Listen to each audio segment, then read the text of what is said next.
tell me when you're ready. We're ready. Okay. All right. I have to say that I am incredibly nervous, even though you're all peers and colleagues. But because I hate public speaking. But I'm also very thankful that I did this because I don't know how you guys are, but I always go to conferences and I learn all this wonderful stuff, and I'm so excited, and I take all these notes and put it in the bag, and I get back, and then I get back into the day-to-day stuff, and I never actually implement the things. Sad to say. And putting this together actually forced me to go on to the website, which you'll be hearing about, where you can download for free the instruments that are used in this approach. And so now I have the instruments, and that means I'll actually use them, because it's just one, I don't know why it took me so long, it's one easy, simple step. And so now I'm going to actually start to use them with all my new clients from this point forward. But what I'm going to be talking about today is feedback-informed treatment. And I brought up at the all step that this isn't actually a therapeutic strategy per se. It's an approach on how to make the strategies that you're already using more effective. To make sure that what you're doing is having an impact. Okay, so the man behind the approach, as we mentioned before, and Eshka and I have a little bit of a crush on this guy. His name is Scott Miller, and hopefully this YouTube video doesn't go outside of Tykes Teens.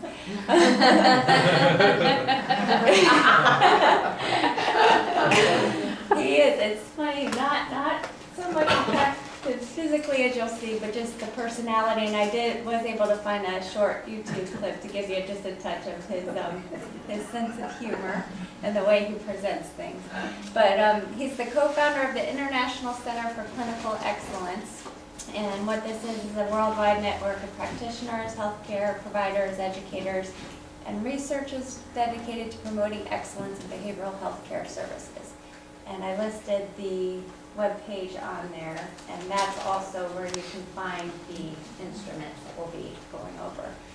So this will be in FYI and under presentations, and you'll be able to have access to that web page. I also included his web page on there, so there's a lot of very useful information on there. There's all his research articles, references for a lot of the work he's done, and some videos and that type of thing.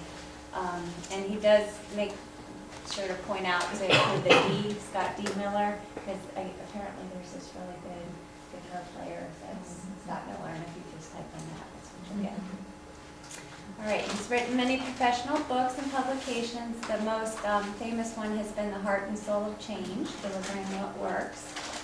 And he's invited to speak at numerous conferences around the world, including the one that I saw him at, the Evolution of Psychotherapy Conference in December.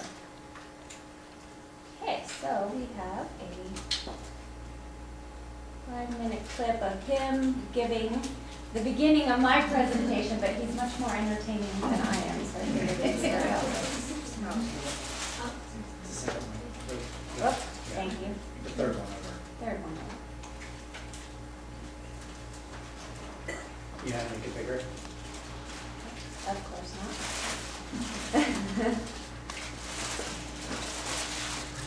I'll go ahead and start it and then I'll put it in.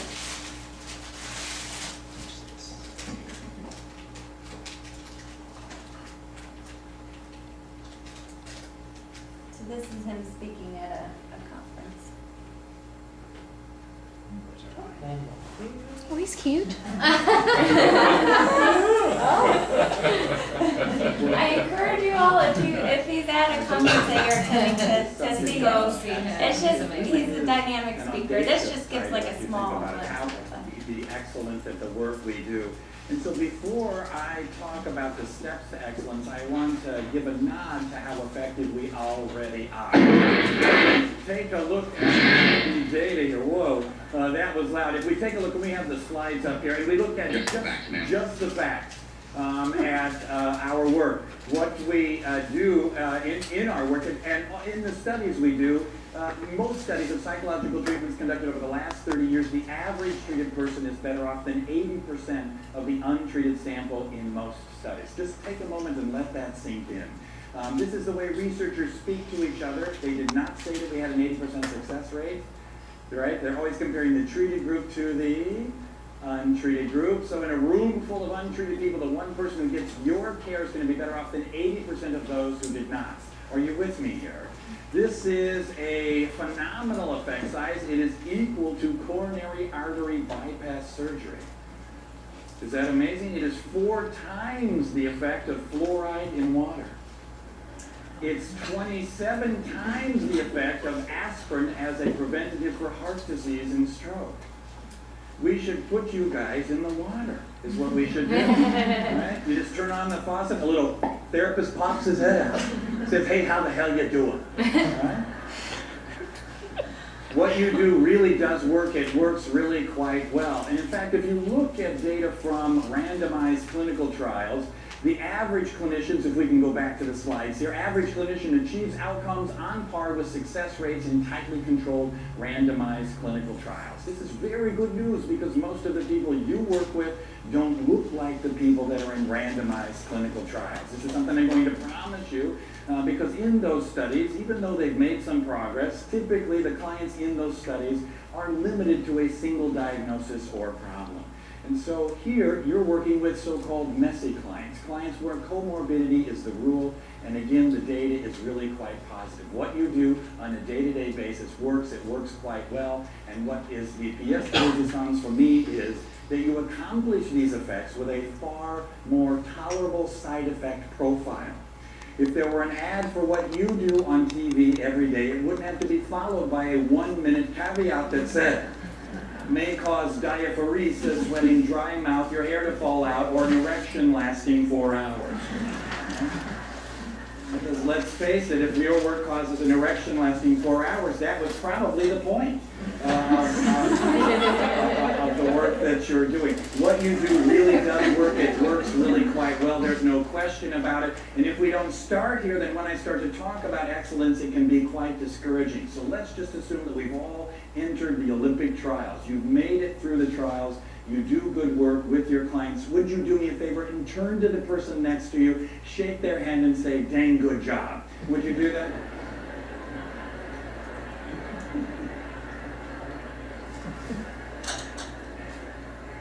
Our field, unfortunately, suffers from terminally low self-esteem. And it is not deserved. Our outcomes, once again, are on par. But it's in this increasingly competitive atmosphere in which we live, if we want to survive, average is not going to be good enough anymore. So let's talk about this because our success as a field has led to an explosion in the number of treatment models and choices. So we have we've gone from 60 to over 400 different treatment models in the last 50 years or so. 10,000 how-to books have been published during the same time period. And this is just a small editorial comment, but let me say, any field that needs 10,000 books to describe what it's doing doesn't know what it's doing.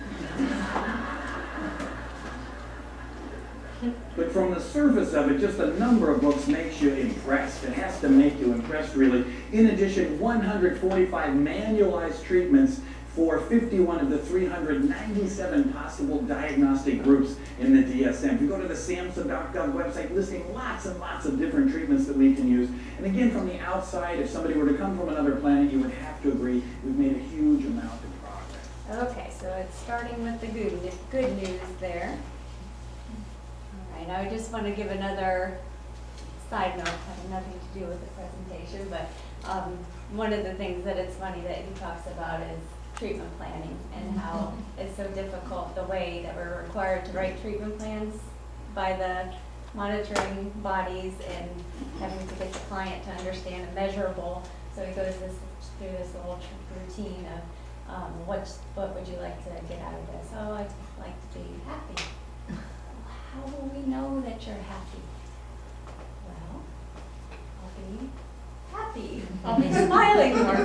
But no, how will we know that you're happy? On a scale of 1 to 10, 1 to 10, 1 to 10. 1 to 10. Kind of makes it come to life. Go see him if he ever came. It makes it much more interesting than I can. All this data he already went over about the number, how there's so many different treatment approaches. And the good news that over the past 40 years, the average treated person's better off. Oh, thank you. I'm not back to the slideshow. Is better off than 80% of the untreated sample. So our work is very good. That's the good news that he went over. However, over the past 40 years, our work has not improved from that level. It's kind of stayed the same. And the biggest problem is the average dropout rates remain at 47%, which is pretty high. Also, mental health professionals frequently fail to identify failing cases in the moment so that they can intervene and do something to help to prevent that dropout rate. 1 out of 10 consumers accounts for 60 to 70% of expenditures.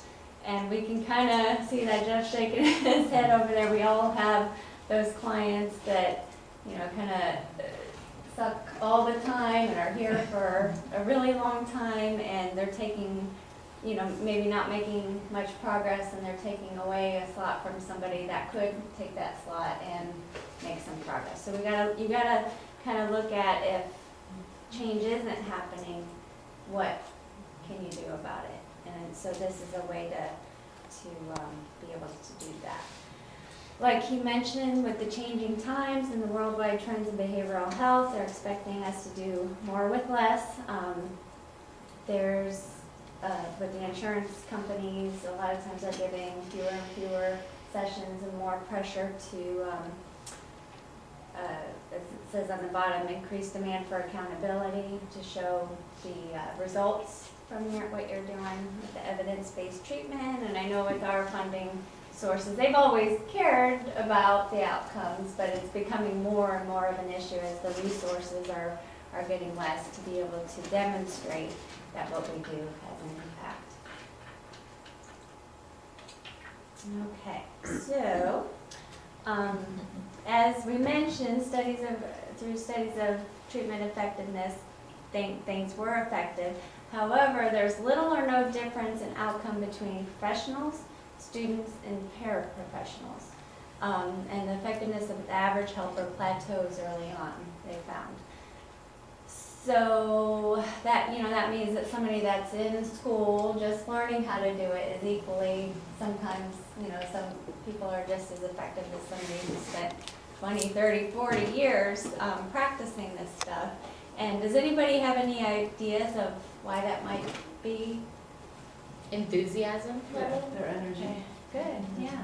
And so what does that tell us about what makes the impact? The relationship. The relationship. Right.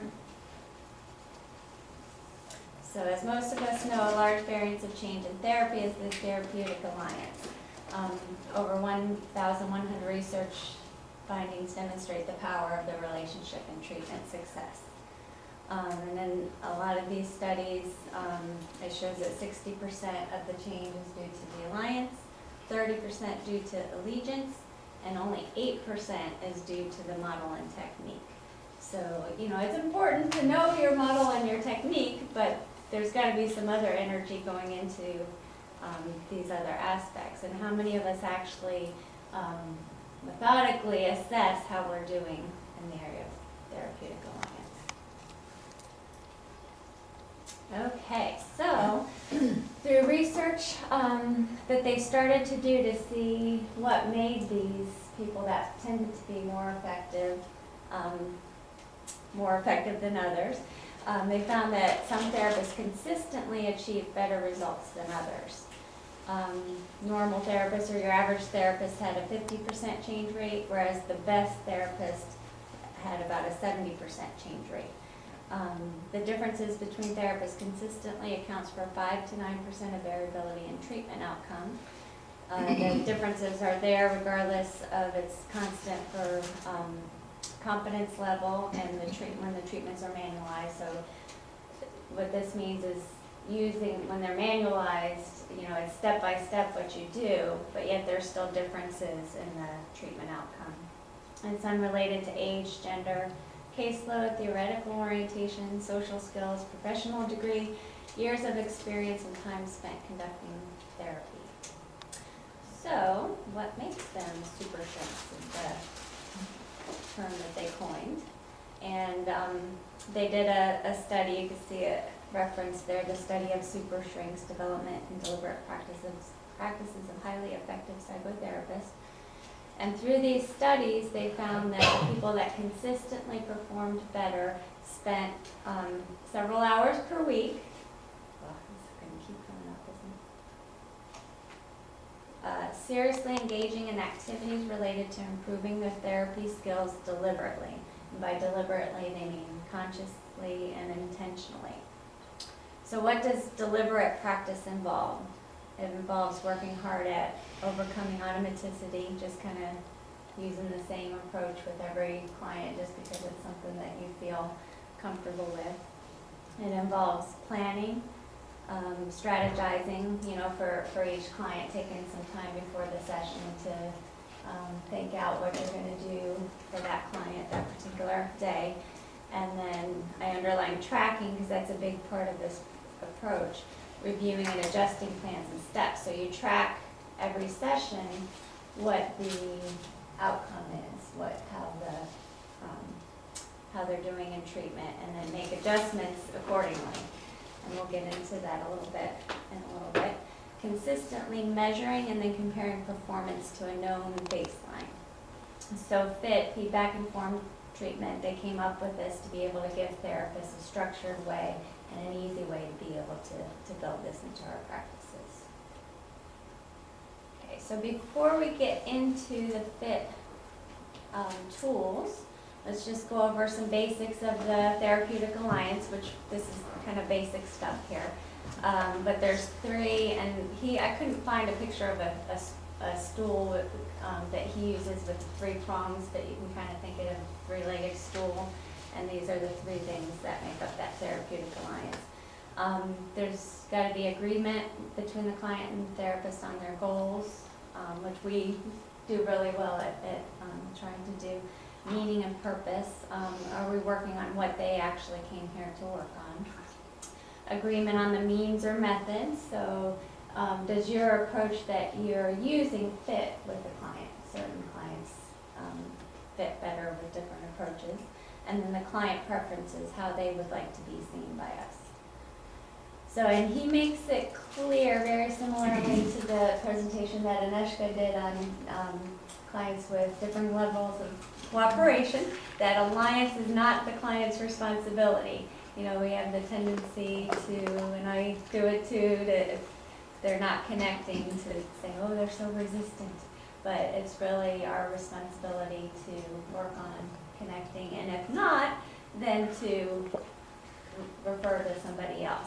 And so I have on here, if you're not achieving change within 12 weeks, chances are it will not happen with you.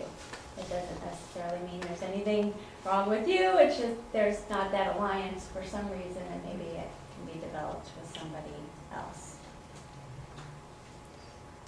So before we get into the actual model, any questions so far? Can I just add something Sure. that I remember him saying? Definitely. One of the interesting things, and I don't know if you remember this, is that they had polled therapists, and there were certain therapists that thought that they were just okay. There were certain therapists that thought that they were fantastic. And then they went ahead and also polled their clients to see how well they were doing. The therapists that thought that they were okay actually had the clients that were doing way better than the therapists that thought that they were just brilliant. And part of that is when you think you're brilliant and you think you know it all, you're not going to be, seeking out and doing all this stuff. So there is something to be said to be a humble therapist. To some degree. Thank you for adding that. And he did mention on some of the research I was doing to review this, it's not on here, but just to kind of show how hesitant we as therapists are to looking at this, there was a study actually done, I think can't remember the exact year, but it was like 1979 or something. The term super shrinks was actually coined back then. So there was a study showing that certain therapists performed better. But then there was nothing on that again until 2007 was when somebody kind of found it and said, let's look back into this again. And that, we kind of don't want to look into that because of, like you said before, I just feel we tend to either have the self-esteem issues or thinking, oh, we know it all, and or that's not it, kind of the easiness to put it on the client.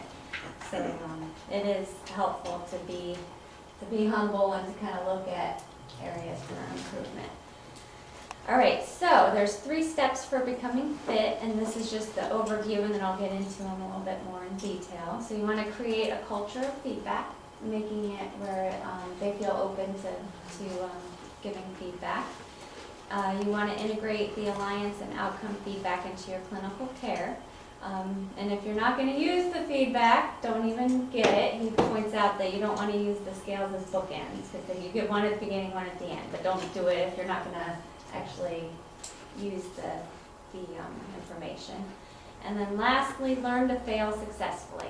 And what that means is if things aren't working, it's what he was talking about before, of then using the feedback to alter your treatment. Don't look at it as a failure, but what can I do to make this better?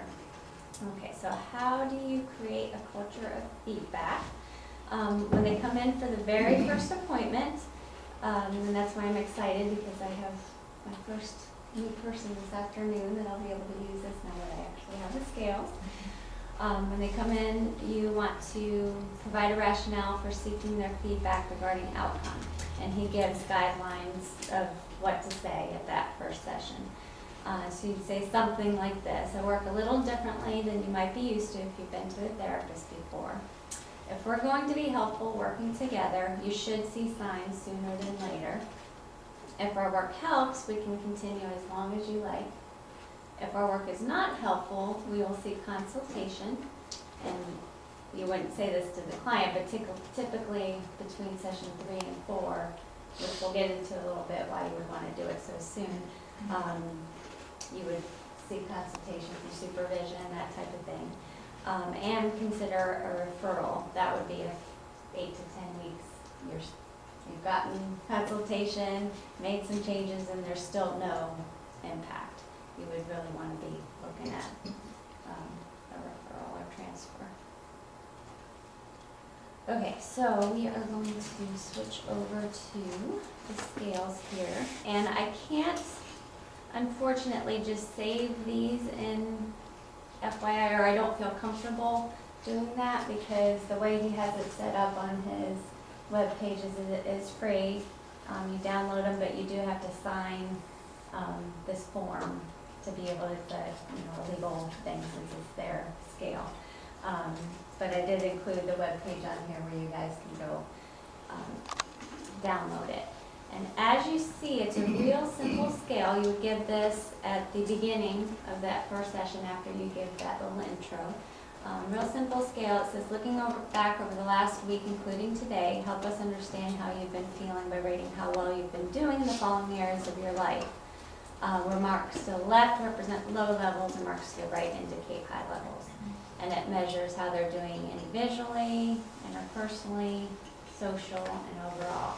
And they measure it by just putting a little hash mark somewhere along that line. Nancy, you look like you have a question. It just seems so vague to me, Okay, but I guess if it's in relation to itself, as the mark moves along the scale. right, because Okay. the left side is low levels. Right. So personal well-being, if you feel like, and it gives at the bottom of this, looking very fast, it gives a little scripting thing.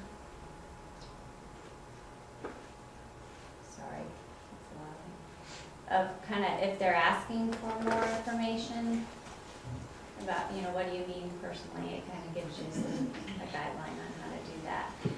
They put a little hash mark on that, and then when you print out the scales, he does point out you want to make sure it prints out as in centimeters, because then you actually measure it with a ruler by centimeters. And so when you're scoring it, let me get back up to the When you are scoring it, you would just take a ruler out and measure how many centimeters for each line, and then you total the 4 lines, and so that's their total score. Very simple, but then what you do is you plot it every session. And so as you can see on there, it says the ORS cutoff is set at 25. So anything above the 25 would be, or no, above the 25, yeah, because this one's the opposite of the session rating scale. Anything above the 25 would be something that's problematic. And then that way you can plot it from week to week and see if the overall score is going up, going down. I might be saying it backwards. We'll see when I have it backwards. We'll see when I get back to my presentation. I just wanted to show you real quick, there also is one for kids 7 to 12, where it gives little smiley faces instead. And then there's one for kids under 6. This one you can't rate on the scale, but it's still a way of gathering that information from the little kids. And then you can do the main scale with the parent to get their input on how the kid's doing. Okay, so this will help you understand a little bit more. Like I said, you can download it for free. I have on there that there's the one for 7 to 12, and then 6 and younger. And then you plot the scores from session to session. Okay, so here's where I got it backwards. The dividing line between the clinical and non-clinical population is 25. So anything under that score means that it's a problem. Anything 25 and above means that they're functioning pretty well in that area. Now it is higher for adolescents, it's 28, since they tend to minimize a little bit more, and then for children it's 30. And he gives, when you download the scales, he does get it, I think he calls it like an updated one where it has those measures on there. And one thing that I thought was interesting that he talked about, I need to go back to my slideshow here, is that for clients scoring the non-clinical range, anything 25 and above at the beginning of treatment, the longer they're in treatment, the worse they tend to get. And so this is useful as far as how to have it informed care. If they're functioning pretty high overall at the beginning, you're going to want to, from the outset, set in place to have that be a pretty brief period of treatment. Because, and I'll show you the graph in a little bit, it's been shown, you know, those people that are already functioning high, they tend to get worse with more treatment. I don't know why that is, but maybe somebody here does, but that's what's been shown. So with that type of a client, you'd want to explore why he or she entered treatment. You want to avoid exploratory or depth-oriented techniques and stick to strength-based approach, or focus on circumscribed problems in a problem-solving manner. So another way to use that scale to inform care, if the slope of change is steep, you know, if they start out down here and every week they're changing pretty quickly, you're not going to want to make any changes in what you're doing, obviously, because what you're doing is working. But if you notice over time that it's starting to level off, then that would be the time that you would want to start to talk about either changing to every other week or start to work towards termination. And I know Jeff agrees with this because he's always telling us, you know, once you start to see that improvement, to start to talk about termination, because otherwise they tend to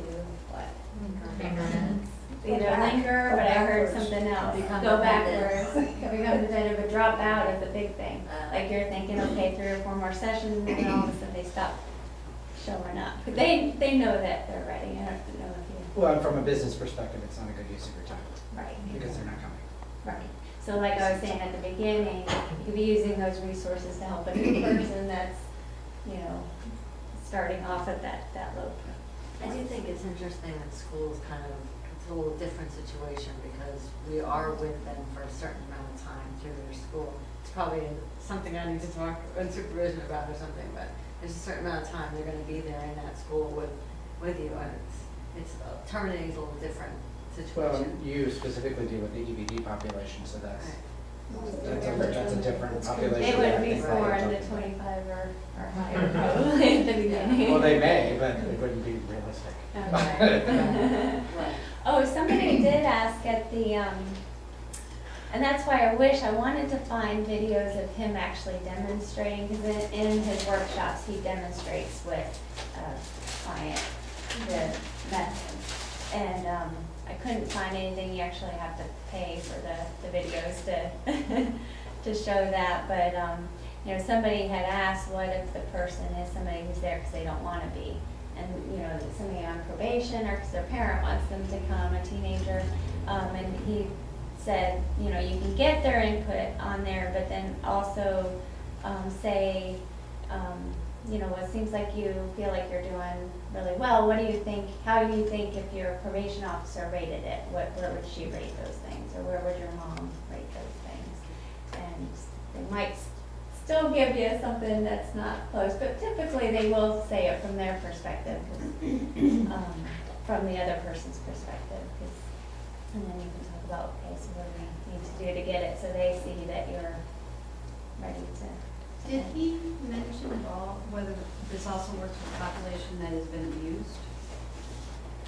I don't remember him mentioning that, but I know the studies, which we'll get into, and the studies that they've done, it was, I think it was 13 randomized controlled trials with, I think about 12,000 something clients. So I think it was a broad range, but I don't know specifically. That's a good. But I would think it would. You know, it's still, I would think it probably is even more so in the trauma population, that if you don't have an alliance with the client, they're not gonna get better. Right. And that you would know that pretty much right away.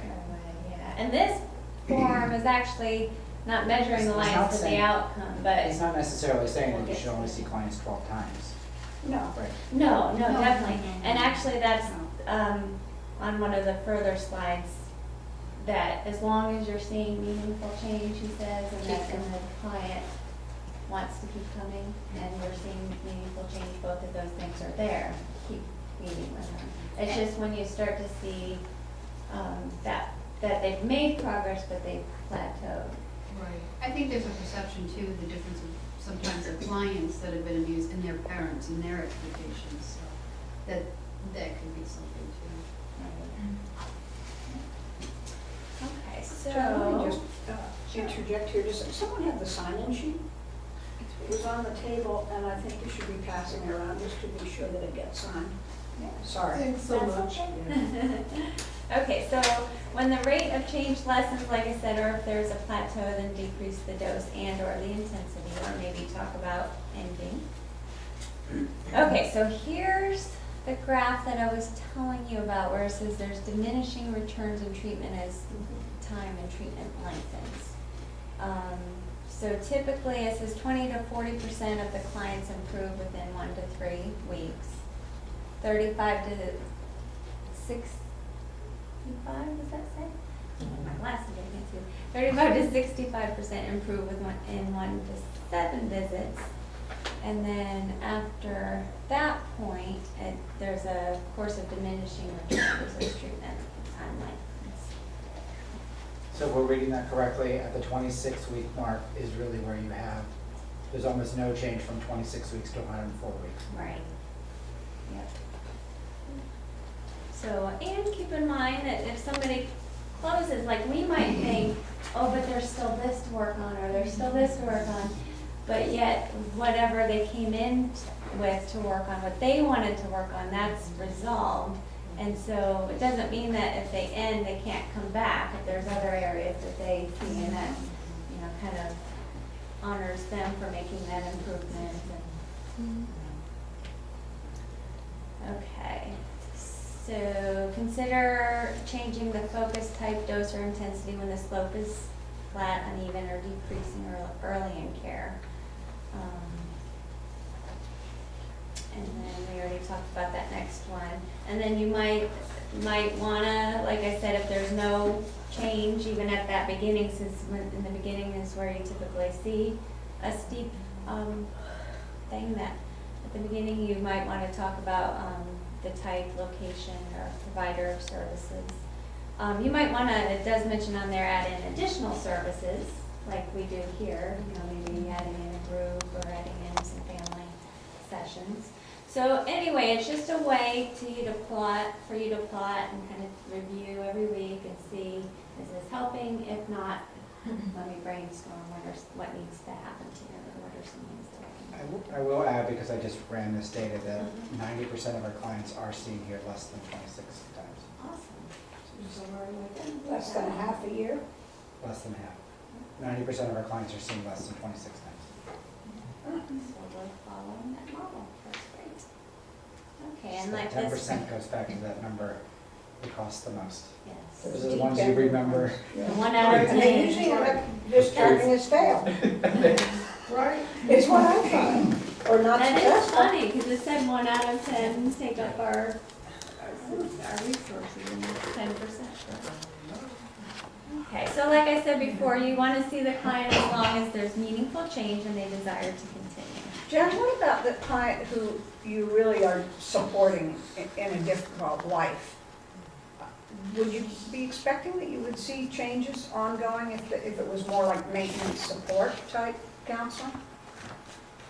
Well, it goes back to the thing of somebody said before, the dependency of creating, if they've made the changes, they really should be looking towards that support in other areas of their life. So that if they're functioning and they're not having any. Well, I'm not necessarily thinking of people who would be above the line. That they're maybe sort of low functioning or have so many diverse complications in their life, things just, like crisis to crisis sort of things. I don't know, it's just something I was wondering about. I think it would be more beneficial to help them to make a bridge to Other supports. other supports, so that they can do that more independently. Okay, so let's get into the one that I really like. I like the outcome one too, but this one's the session rating scale, and this one's the one that actually has to do with rating the therapeutic alliance on a week-to-week basis. Okay, so this one, back up here, it's again very easy for them to fill out, and this one you would give at the end of the session.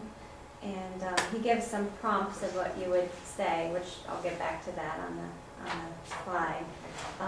But this one spells out a little bit more of what you would be rating. The relationship from I did not feel heard, understood, and respected to I felt heard, understood, and respected. Goals and topics. We did not work on or talk about what I wanted to work on or talk about today, or all the way till we worked on and talked about what I wanted to work on. The approach or the method. The therapist approach is not a good fit for me, or the therapist approach is a good fit for me. And then overall for that session. There was something missing in the session today, or overall today's session was right for me. And there's, again, one for younger kids that has the little smiley faces, and it's worded a little bit differently. I'll show you that one real quick, and then we'll go over. And all these forms are research-based, right? Yes, yeah, they're all reliable, the reliability and the validity has been proven. I'm understanding the commitment is done at the very beginning. You build that alliance, and at the first session, you allow the client to know, this is what I would really like to work with you and use as our tool. Yes, I'm gonna get into that. Okay, because I was wondering about the client who just, because they're tired of filling out forms. Well, we're gonna get into Thank that, you. because this one has a lot more of how to give it. All right, That- thank you. That's a very good question. So this one, it's worded, as you can see, a little bit differently for the child. I liked what we did today, listen to me, didn't always listen to me. Okay, so let's get into the prompts with this one, because this one takes a little bit more skill on how to give it, because this is one you don't want to just let them blow through. Again, you can find it on that webpage, and you're going to plot it week to week, the Alliance. Okay, so at the end of the session, you give the scale and tell them this one's about how it was between us today. I want to make sure that you're getting what you need. I'm not interested in perfect scores. Life is not perfect, and neither am I. And genuine, real feedback is critical to our success in working together. Okay, so now he says that even with saying all that, people tend to initially just give you high ratings because they're embarrassed or they're afraid to give you. So because of that, the bar is set really high on this one, that anything 36 out of 40 of the total score or lower, you discuss with them. So that's, you know, really high towards that good end. Anything lower than that, you want to discuss with them. And it says, because they will most likely not rate you low in the first one. You want them to be comfortable giving honest feedback. And he does point out getting negative feedback is a specific skill. You have to practice it and draw it out of them. Ask them specific questions based on the ones they scored low. So for instance, and like I said, I really wish I could have found a clinical demonstration of this. I'll keep looking, and if I find one, I'll email it out to you, a YouTube thing of it. But so if they rated, I did not feel heard today, then you would say, so this one, I see that, you know, you rated it at this. What, you know, what could have made it rated it at 35? What could have made it a 37 or 36? And just talk openly with them about it, And you do it all at the end of that same session. all at the end of that same So you don't actually score it in front of them, you don't do all that measuring and No, stuff. you don't You score just it, kind of plot get it, like a gist of it, depending on where the line, the Right. hash mark is. Yes, Okay. yeah. So did he do any thought, or I'm sure he did, he's very thorough, thought about explaining to them, having them take it, fill it out, and bring it back at the next session instead of doing it in front of them? They'll never bring it back. No, Well, no, but it could probably totally change what is written on the form. Right, Yeah. but So- again, it's about getting them to feel comfortable talking about it with you right then and there. And then you want to incorporate that feedback to help them to feel heard, whatever it is that they said. Like in the demonstration he shows actually a lot of the demonstrations on the computer of taped sessions that he's done. And, you know, he'll incorporate the feedback, so he'll show a session and the guy says, well, I didn't feel like you were telling me to do this, that, and the other, and that just isn't me. And so then that next session, he made sure to reference back to that. So the client felt like he was really incorporating the feedback and using it to change his style or the method that he was asking. You know, it seems to me that in the beginning, you're gonna get more of a positive bias, Mhm. and then maybe a month or so into it, they'll start telling more what they really feel. Right, So it's looking like things are getting worse, right. in a sense. Well, that's, Whereas it's really, they're just getting more And that's- comfortable to be honest. that's what that third point of creating a culture of feedback is, learn to fail successfully. Is failure or it getting lower is just an opportunity to be able to address it. That's why a lot of times we miss people that end up dropping out, because we're not addressing it. We're just, it's the elephant in the room, and then it never gets addressed, and then they just drop out. Whereas this is creating it, yeah, it probably will get more honest as you go on, but then it brings it up so that you can talk about it, process it, and try And to also, find yeah, skill. that fit. It's teaching Yeah, a it is a skill. skill, and it takes Right. practice. So they but can- it's teaching them a skill too. Yeah, That's that's what what the goal we, is. That's It's true. a skill to be Be honest, honest, or be yeah. realistic. Yeah. And there's there's also also just that, but asking for what you need, which is Yeah. so seldom is done. absolutely. To be Definitely. assertive, absolutely. And there's a lot of trainings, the webpage, you know, they have trainings going on all the time. You can join that network of people and actually submit, you know, get input from other people and go to trainings on how to perfect this skill. So that, you know, there's more work you can go into if you're interested to be able to perfect it. And like I said, I have to say I haven't actually incorporated it yet because of the silly easy step of downloading skills, but now I have them, so. I have a question about clients, like teen boys typically, they don't want to be there. Their parents drag them to counseling. So if you're, you know, kind of giving them the opportunity to work on what they want to work on that session, they don't really want to work on Right. anything. And so that's- is there any information on how to address that? Yes, with that's this? where you would want to say, you know, yeah, I know you want to be here, or you don't want to be here. That kind of sucks, doesn't it? You know, just kind of join with them on that, or validate them for that, and then say, you know, well, how would your mom rate these things, so that we can know, you know, how to convince your mom that I'm doing better. you're doing better, But then you don't need to come anymore. or that you Because don't. that's where the alliance comes from, is that, oh, I don't want you to come either. Right, that's the But we have to bottom. convince your mom that you don't need to come, and so what do we need to do to convince your mom that you don't need to come anymore? Is that completing your homework, is that getting to bed on time, is that, you know, whatever it is, Right. not having the fits? You need to do a training. I'm sorry? We need you to have, doing this training.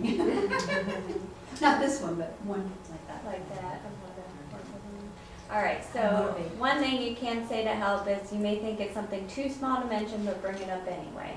Just keep trying to draw stuff out. And then again, incorporate the feedback, or else it will not mean anything. So again, the things that they point out, make sure to adjust that to, you know, I think one thing I found myself doing is, say for instance, I'm teaching someone a relaxation technique, deep breathing, whatever, and they kind of give me a blank stare, and I look and I say, well, that seems like that's not a good fit for you. And so somewhere during the session, you know, I'm kind of plugging in some of this, so that would be real easy then for them to scale it at the end. Yeah, that would work. Yeah. All right, so let's look at the evidence. There have been, there's currently 13 randomized controlled trials involving 12,374 clinically, culturally, so it does say clinically diverse, culturally and economically diverse consumers, and they summed up the results in this meta-analysis. And in that meta-analysis, they've shown that routine outcome monitoring and feedback as much as doubles the effect size and of reliable and clinically significant change. It's been shown to decrease the dropout rates by as much as half.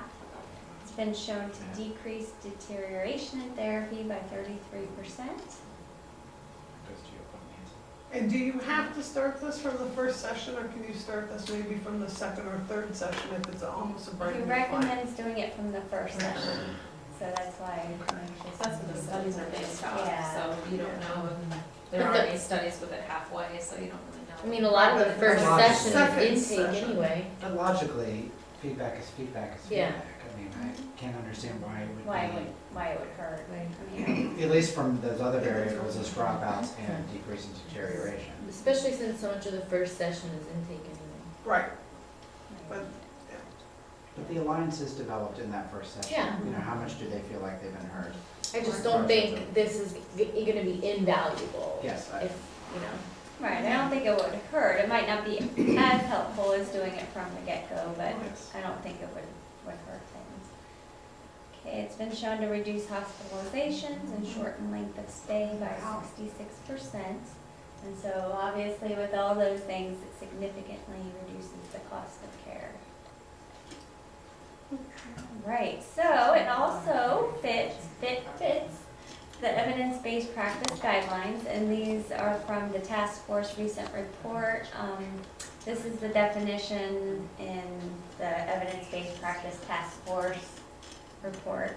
It says its evidence-based practice was as follows. It's the integration of the best available research with clinical expertise in the context of patient characteristics, culture, and preferences.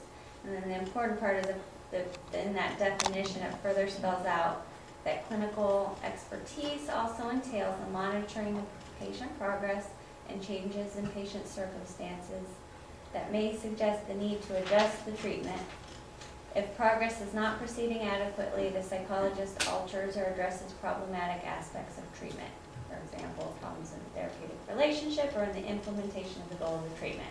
So pretty much exactly what this approach is doing. So with this new push towards the evidence-based practice and more outside bodies requiring us to do that, this model fits well within those guidelines. So I think that's it, yes.